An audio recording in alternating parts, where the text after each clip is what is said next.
Tomorrow is World Stroke Day, a day to raise awareness for the leading cause of death and disability around the world. About 800,000 people have strokes in the U.S. every year, but many can be prevented. Elise Preston has one mother's story of how suffering a stroke changed her life. People don't realize that it can happen to you. That's why 42-year-old Kelly Fuchek tells her story. I woke up one morning and I noticed some issues with balance. She also had vision problems and neck pain. She was having a stroke at just 32 years old. I waited 2 days before I saw any medical attention, which is just ridiculous. And even every time I talk about it, I get kind of, emotional just because I could not be here now. While stroke is more common in older people, rates are increasing in younger adults. Dr. Mitchell Elkin, president of the American Heart Association, says we don't fully understand why. It may reflect changes in behavior, like different diet and lack of exercise, a sedentary lifestyle, increases in obesity and diabetes that can lead to vascular disease and stroke. So we need to figure out why it's happening and prevent it.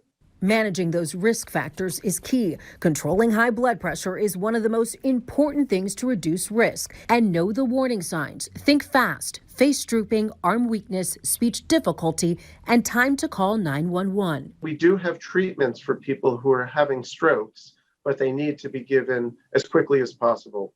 And the longer people wait, the more brain damage they will suffer after a stroke. After her stroke, Kelly stopped smoking, lost more than 50 pounds, and started eating right and exercising. It was very difficult to recover from in the emotional aspect as well as the physical, but I was very blessed with being able to do some rehab and really I have no deficits. She's also teaching her children to live a healthy life.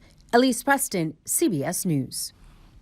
Many risk factors for stroke, such as uncontrolled high blood pressure, smoking, and obesity, also increase the risk of severe illness from COVID-19, so it's critical to manage those risks. And new research shows a diet rich in omega-3 fatty acids could help improve the odds of surviving a heart attack.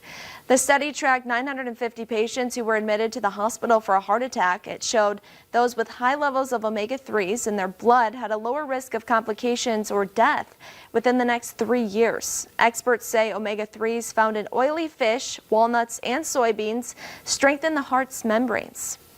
And research shows microdroplets aren't very effective at spreading coronavirus. Researchers found that while lingering microdroplets are not risk-free, they contain less of the virus than the larger droplets produced when someone coughs, speaks, or sneezes directly on us. Researchers say ventilation is important, along with mask wearing, social distancing, and hand hygiene. And the U.S. government has a deal with Eli Lilly for its experimental antibody drug to treat coronavirus.